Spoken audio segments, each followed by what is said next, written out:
Mga kapida, isang magandang oras sa lahat. Welcome po sa aking channel. Eto, usapan po natin, Ito hong posibilidad po mga kabida na makulong po itong si General Nicolas Torre III. Ano po, no? Batay na rin doon po sa nakita kong mga violations, okay? Doon po sa pag-aresto sa dating Pangulo Rodrigo Roa Duterte mga kabida noong March 11. Ano po, na?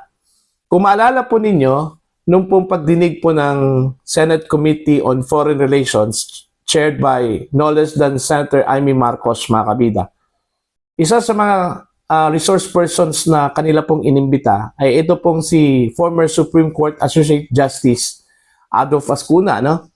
Tinanong po itong si Ascuna kung meron bang mga paglabag doon po sa pag-aresto po sa dating Pangulo.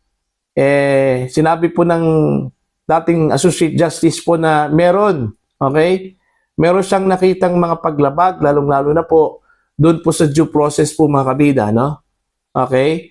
Now, isa sa mga nakita ho na paglabag po dito, ito yung hindi ho pagbigay po ng mga arresting officers sa hiling po ng arrested person na makausap yung kanya hong abogado of his own choice. Malinaw po yan mga kabida sa ating batas na kailangan hong makausap ng arrested person o accused yung kanya hong abogado of his own choice. At on that instance po mga kabida, yung kanya hong abogado po na sinasabi po ni Digong na kanya hong kausapin sana, walang iba kundi si Vice President Sara Duterte. Pero hindi ho siya pinagbigyan. Okay? At maging yung doktor po ng dating Pangulo na gusto sanang pumasok pero hindi ho pinagbigyan daw ni General Torre po mga kabida, who was the ground commander during the arrest. Siya yung namamahala po sa operation na yon. Okay? So, ang sabi po ni Justice Ascuna, doon po sa mga nakita ko niyang violations, meron pong kaakibat mga kabida na consequence. Ano po itong consequence na kanya hong sinabi? Okay? Of course, yung possible filing of cases against the ground commander. Okay? Kasi may mga violations nga di ba? Eto, babasahin ko po sa inyo ito hong article po mga kabida ni Ching Lu. Okay? Isa sa mga hinangaan ko pong vlogger at saka writer po mga kabida. Meron pong 4 na sinite po itong si Ching Lu na possible violations ni General Nicolas Torre III. At dito ho sa 4 na mga violations po mga kabida sa mga batas, meron pong kaakibat na imprisonment. Okay? Alam nyo ba, nung sinum up ko yung penalty or yung prison term po, na possible na kakaharapin po mga kabida ni General Torre, umabot po ng 22 years. Okay? Plus, hindi pa po kasali ho dito yung perpetual disqualification po mga kabida from government service. Eto, babasahin ko po. Yung title ng kanya hong article po mga kabida is 4 stars, 4 violations. Actually, posted po ito 8 hours ago. Eto po, papakita ko din sa inyo yung babasahin ko pong article ni Ching Lu para masundan nyo ako mga kabida. In what could only be described as a rare celestial event, 4 stars have aligned not in the sky, but on the shoulders of Police Major General Nicolas Torre III. Unfortunately, those 4 stars may now come with 4 potential violations. As IBP legal experts and Facebook lawyers unite in their disbelief over the arrest and extradition of former President Rudy Duterte. Let's review Torres Star Spangled Saga, one alleged violation at a time. Ito po yung mga violate po ni Torre, potential violation po ng batas, Number 1, arbitrary detention. Article 124, Revised Penal Code. Ano pong sabi dito? According to Torres' own Senate confession, he led the arrest mission without a warrant from a local court. The arrest executed faster than a TikTok dance challenge or renewing your passport. Mas mabilis pa yung aresto kaysa TikTok dance challenge at saka pagkuha po ng passport, pag-renew po ng passport sa DFA, mga kabida.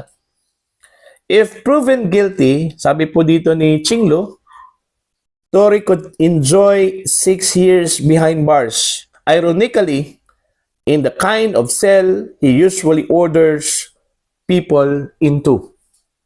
So parang babalik po sa kanya yung kanyang kalimitang inuutos na ikulong yung mga akusado o kanyang mga inaresto pong mga personalidad sa selda, mga kabida. Number 2, violation of Republic Act 7438. This law gives detainees some basic rights. Ito po yung sinabi po ni Justice Escuna, yung mga violations, Alright?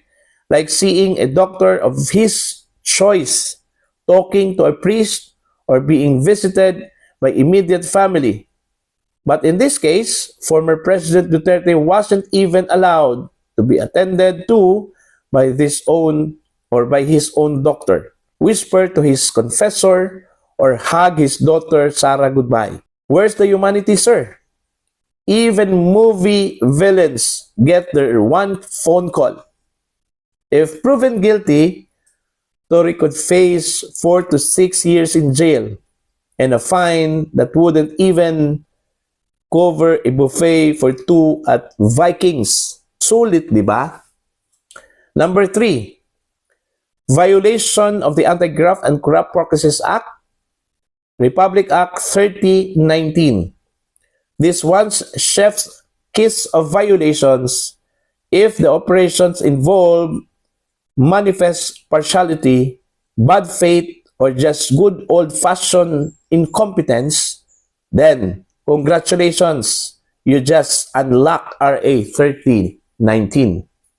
If proven guilty po, mga kabida, yung posible hong imprisonment na kanya hong kakaharapin, 1 to 10 years, okay? Plus, forever ban from government work. Translation, salamat sa serbisyo, sir. Huwag ka na pong babalik. Ayan. Okay. Number 4, violation. Grave misconduct. Civil service rules. If all of the above was done willfully, proudly, and with total disregard for rules, that's grave misconduct. And the penalty? Dismissal from service, no medal, no retirement parade, just a cardboard box and a handshake. So, yun yung posibleng mangyari po, Okay? Whether this ends in conviction, clearance, or a documentary, one thing's clear in the Philippines. 4 stars may look good on a uniform, but they can't protect you from the law, especially when you break 4 of them.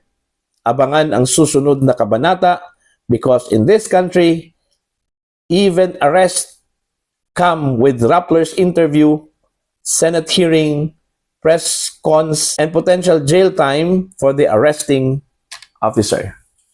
So, yun po, 4 na mga batas na posible hong na-violate ni General Torre, mga kabida, at posible hong masampahan po siya ng kaso, and eventually kung meron pong conviction, baka makulong po siya ng hanggang 22 years, mga kabida, sa bilangguan, dahil dito sa mga paglabag as cited, okay, by some experts and of course former Justice Adolf Ascuna, mga kabida. Okay? Now, ano po ang tingin po niyo dito sa possible cases na pwede hong isampa kay Torre? At saka para sa akin, hindi lang po si Torre ang pwedeng managot ho dito, ano? Ito pong si Torre po mga kabida, sumusunod lang po ito sa utos, ano? And parati nating maririnig sa kanya na he was just following orders from the Chief PNP. So meaning, dapat kasali po dito ito pong si General Romel Marbil, ano? At kung sino ho nag-utos doon kay General Marbil, kasali din dapat dito ho sa possible cases na pwede hong isampa mga kabida, no? Sino-sino po yung mga nag-utos? Of course, malinaw naman po doon po sa sinabi po ni Secretary Boying Rimulya ng Department of Justice ang nagbigay ho ng clearance, ang nag-utos. Okay, so posibleng kabilang po itong si Justice Secretary Rimulya dito mga kabida, no? At hindi naman po itong si Rimulya ang gagawa kung wala pong utos mula sa mas mataas po sa kanya. Oh. So sino po yung mas mataas po sa kanya? Of course, the President, ano? Kasi ang sabi po ni Attorney Neil, yung mga ginagawa po ng mga cabinet secretaries, parang pong gawain na po yun ng Presidente po ng Pilipinas. Under dun po sa doctrine of qualified political agencies, otherwise known po mga kabida as alter ego doctrine. So, since the President is immune from suit, so baka po hindi ito maisali, ano? Doon po sa mga personalidad na pwedeng kasuhan dahil sa mga paglabag po mga kabida na ginawa during the arrest of the former President Rodrigo Roa Duterte. So yun po, ano po yung lesson learned po dito? Dapat wag hong o mabuso po sa kapangyarihan at sundin kung ano po ang sinabi po ng batas natin sa Pilipinas. Para po sa inyo mga kabida, ano po yung inyong opinion at comment po dito, you can comment down. Sa mga hindi pa po subscribers sa aking channel, please subscribe. By the way, bago na po ang pangalan ng aking channel, from Gil Bautista Official, ginawa na po itong The Journalist Opinion. Maraming salamat po sa inyong lahat. God bless.